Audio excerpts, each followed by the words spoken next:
nggak boleh tidur, tidak boleh ngomong sampai matahari terbit. Nah, itu persyaratan terakhirnya. Dan pada saat saya sudah bisa tahan gitu ya, nggak tidur, nggak ngomong, mulailah muncul kemampuan sihir dalam hidup aku. Nah, di situ saya ceritain satu-satu ke orang tua, dan orang tua lihat, oh saya bisa begini, saya bisa begitu. Jadi saya tuh dulu bisa pindahin barang tanpa sentuh. Jadi barangnya yang datang ke saya gitu ya. Lalu saya bisa punya kemampuan bisa sembuhin orang sakit, bisa pindah dari satu tempat ke tempat yang lain dalam sekejap. Nah, itu selalu saya lapor ke bapak ini yang mengajar, dan dia bilang bahwa pokoknya yang ilmu-ilmu yang nggak jelas, misalnya kayak pindahin barang tanpa menyentuh, itu apa coba kegunaannya? Nggak ada kegunaan kan gitu. Nah, pokoknya ilmu-ilmu yang nggak jelas yang kamu bisa lakukan itu jangan disampaikan. Nanti ria malah bisa hilang. Sayang kan kalau diambil ilmunya. Nah, tunjukkan aja ilmu-ilmu yang bagus gitu ya. Nah, tetapi saya itu tidak sadar kalau itu adalah celah, yaitu celah untuk si jahat masuk dalam kehidupan aku secara apa ya, maksudnya aku buka pintu selebar-lebarnya artinya gitu kan. Dan itu aku main-main kuasa seperti itu tuh hanya 1 bulan aja kok teman-teman. Jadi itu tahun 2001 bulan Desember, hanya 1 bulan. Jadi ini aku bukan anak muda yang dari kecil pesugihan atau dari kecil belajar ilmu-ilmu batin, enggak, tidak ada ketertarikan untuk hal itu sama sekali. Jadi hanya tahun 2001 itu aja ketika diiming-iming akan menjadi orang yang punya ilmu, jadi oh iya saya terpilih ya, asik dong gitu ya. Jadi untuk waktu itu usia saya 19 tahun, yang ada hanyalah sebuah kebanggaan, kesombongan, jauh sekali pikiran untuk ngebantu orang, karena ya masih muda sekali untuk mengalami hal seperti itu. Jadi awalnya sebetulnya hanya main-main ilmu-ilmu seperti itu, dan ketika saya masuk tahun 2002, tiba-tiba ketika saya pulang dari kampus, saya masuk ke kamar saya, itu ada laki-laki yang udah duduk di kasur saya. Nah, laki-laki ini dengan tatapan yang najis, lalu bau busuk, lalu dia presence-nya itu betul-betul gelap, tapi itu masih ada terang sih, maksudnya belum malam ya itu, tapi presence-nya itu di kamar aku tuh betul-betul gelap, mengerikan gitu. Dan dia langsung minta aku untuk menjadi miliknya gitu. Aku mau kamu menjadi permaisuriku gitu. Itu yang aku dengar ya. Jauh sekali pemikiran aku bahwa ini siapa, ini roh jahat, jin atau siapa namanya, tetapi aku tahu bahwa ini sesuatu yang nggak wajar, makanya aku usir, pergi kamu gitu. Nah, setelah dia pergi dari kamar saya, yaitu beberapa hari kemudian, langsung di kampus tempat saya kuliah, di kelas, di mana-mana, pokoknya setiap ada kesempatan itu ada aja iblis untuk bukan hanya ganggu, tapi betul-betul menyakiti. Ya, ada satu saat di mana di kelas.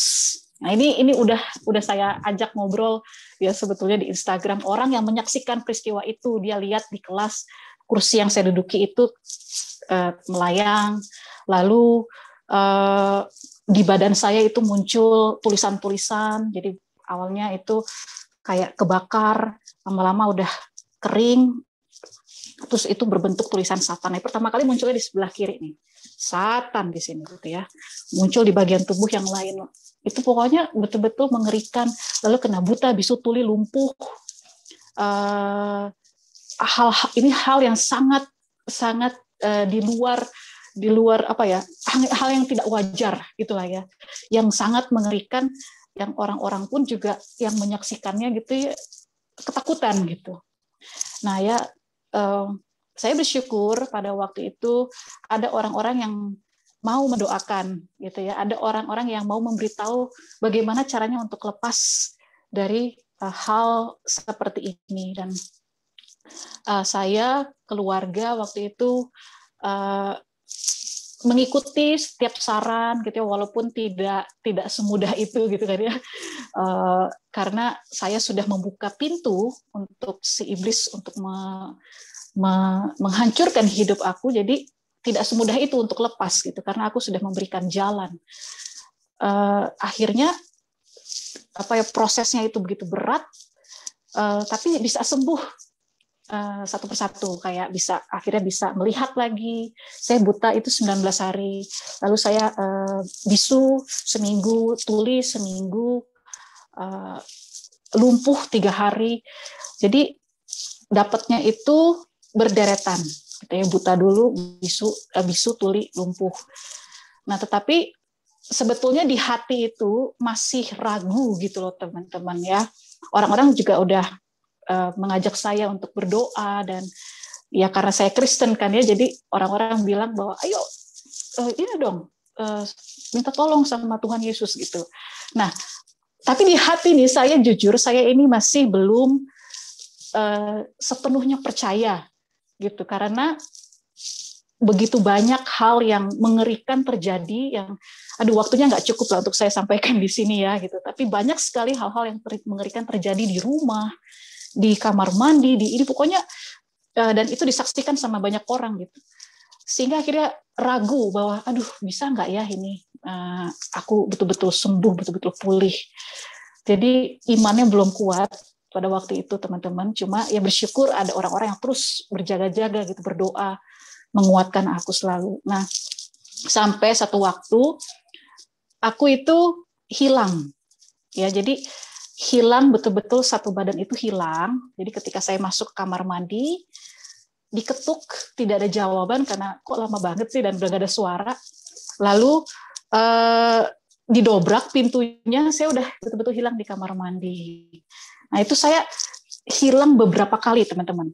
Ya, jadi long story short, aku akhirnya ditemukan gitu ya, karena orang-orang itu sampai hubungi stasiun radio Kristen di Bandung untuk kasih pengumuman kalau ada yang dilihat anak hilang, ciri-cirinya seperti ini, hubungi. Sampai orang tua saya juga panggil polisi untuk bantu tolong gitu ya. Nah, itu karena sering sekali hilang gitu ya, dan ketemu, sampai akhirnya hilang yang terakhir, saya ditemui di daerah setelah Lembang itu ya, akhirnya saya bisa ditemui, lalu saya dibawa ke kampus. Kayak saya lompat-lompat aja nih ya, saya dibawa langsung ke kampus.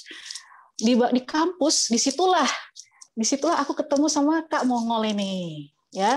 Aku ketemu sama Kak Mongol, dan ada beberapa pendoa di sana, ada satu ibu-ibu penginjil suami istri yang Kak Mongol juga bersama-sama di tim itu gitu kan.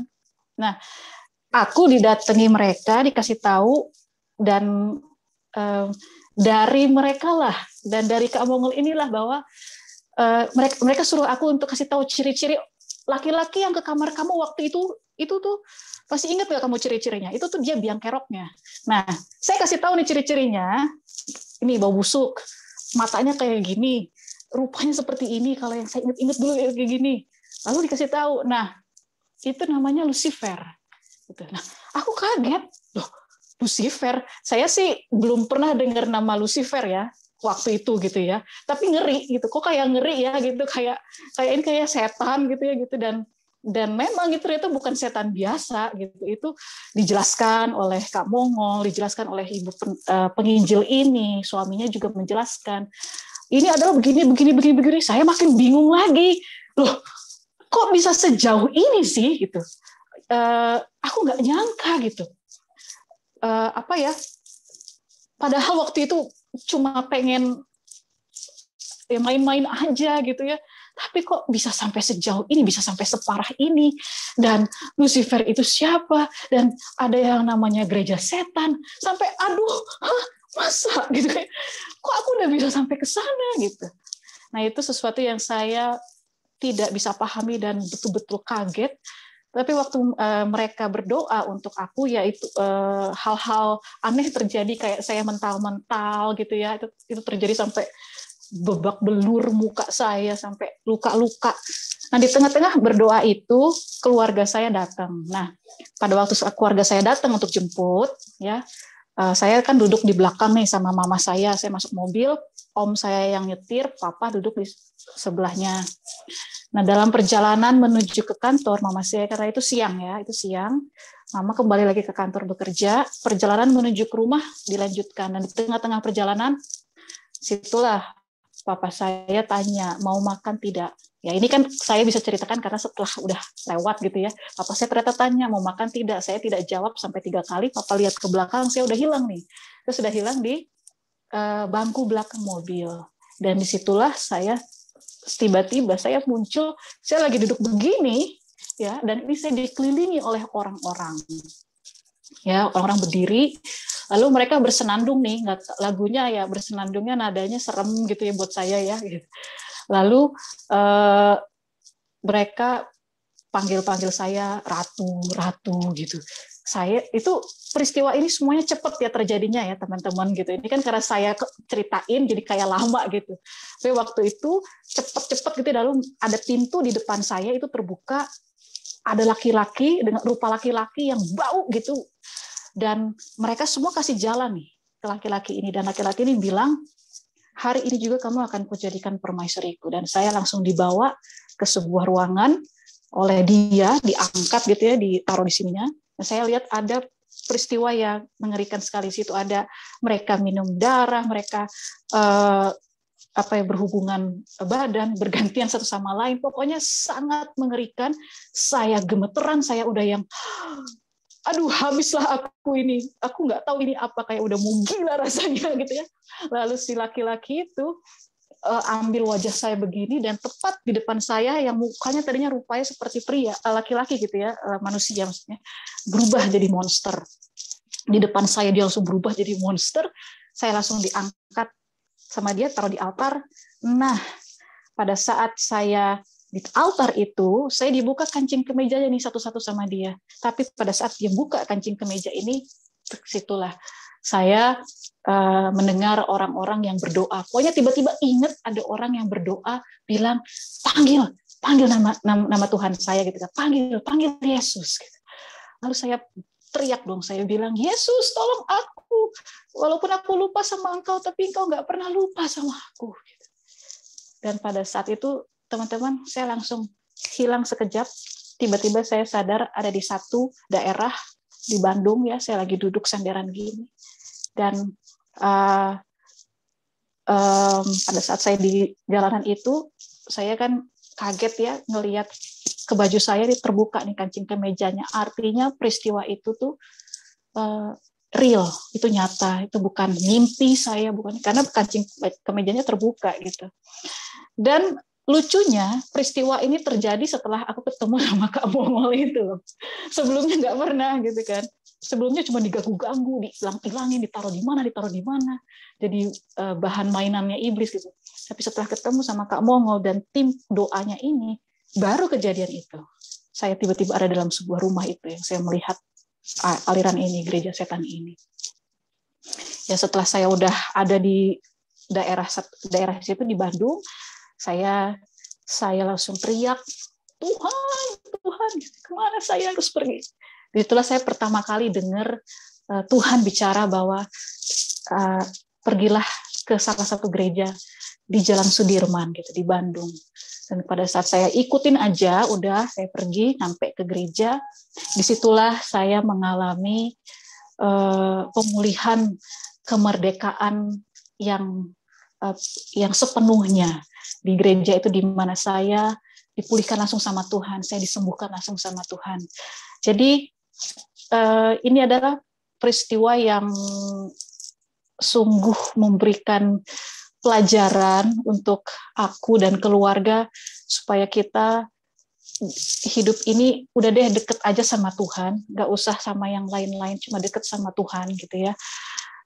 Pelajaran yang sangat berharga. Dan kalaupun kita pernah salah, seperti saya juga pernah salah, yang tadi teman-teman dengar bagaimana hidup saya dulu, itu bukan hal yang mustahil untuk Tuhan selamatkan, bukan hal yang mustahil untuk Tuhan tolong dan Tuhan ubahkan gitu. Jadi saya dulu pada waktu tahun 2002 itu saya nggak menyangka saya bisa hidup besok keesokan hari itu saya masih hidup tuh, saya nggak apa ya, aduh, sulit sekali membayangkan karena begitu mengerikannya gitu.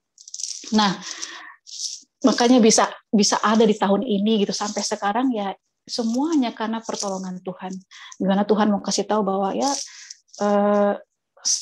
kalau kita sempat salah, kita jatuh, tidak ada kata terlambat untuk kembali sama Tuhan.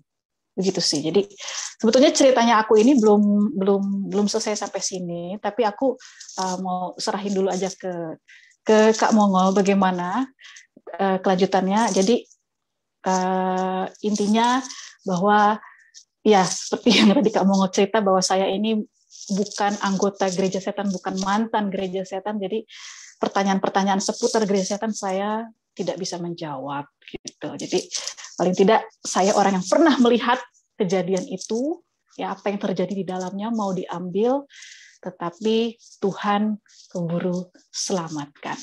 Oke, itu aja Kak Mongol. Oke, terima kasih buat Sister Lala. Jadi sebenarnya Lala ini baru mau direkrut. Karena itu Kak Mongol kan ada yang nanya, itu SO itu apa artinya? Nah, itu Sister of the Light. Jadi Lucifer itu mencari perempuan-perempuan tertentu untuk dijadikan istrinya, itu dari caranya dia. Nah, itu memang punya komunitas namanya Sister of the Light, cuman dari sisi kita sebagai mantan satanik, di saat sudah bertemu dengan Lucifer, berarti Lucifer sudah meng-ACC untuk Sister Lala jadi salah satu permaisurinya. Cuman memang inilah yang namanya kebaikan Tuhan.